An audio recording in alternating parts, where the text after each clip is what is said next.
వాళ్ళే ఈయనే వద్దంటున్నాడు. ఓకే అంటే వచ్చి ఉండేవాళ్ళు, వాళ్ళు ఈయనే వద్దంటున్నాడు. అలాంటిది నువ్వు అలాంటి ఒక స్టామినా ఉన్నటువంటి లీడర్గా ఎందుకు ఎమర్జీ కావట్లా?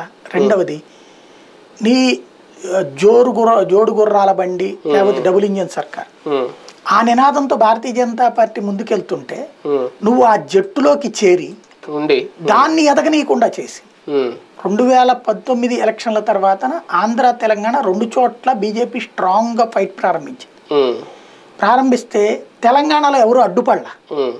ఆంధ్రాలో నేను కూడా మీతో ఉంటానని ఆ జట్టులోకి వచ్చి దూరి కూర్చున్నది పవన్ కళ్యాణ్. దూరి ముందుకు పోనీలా వెనక్కి పోనీలా, వాళ్ళతో ఏ కార్యక్రమం చేయనీలా.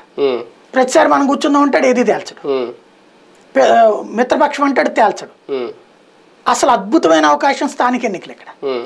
అక్కడ ఎన్నికల్లో భారతీయ జనతా పార్టీ ఒంటరిగా పోటీ చేసింది, కొట్టుకెళ్ళింది హైదరాబాద్ లాంటి చోట్ల.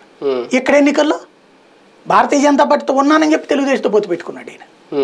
అంటే ఈయన నమ్ముకున్న వాళ్ళని మోసం చేశాడు, భారతీయ జనతా పార్టీని నమ్ముకున్న కేడర్ని మోసం చేస్తున్నాడు. ఇప్పుడు రాజ్యాధికారం కావాలనుకుంటున్న కాపులకి రాజ్యాధికారంలో మనం కూడా భాగమవుతామని ఒప్పుకోండి, ముందు జగన్ దిగిపోతే అదే రాజ్యాధికారం, ఇది ఎక్కడ వింత? ఇంకా అది కొత్తగా ఒప్పుకునేది ఏముంది?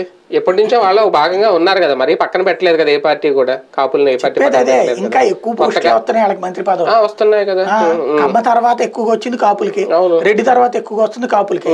ఇంకా ఈయన కొత్తగా చేసేది ఏంది అందులో? ఇప్పుడు తెలుగుదేశం కాపులను జనసేన కాపులకి ఇచ్చుకోవాలి అక్కడ. కానీ మొన్నటి వరకు అంటే 2019 ముందుతో పోలిస్తే తర్వాత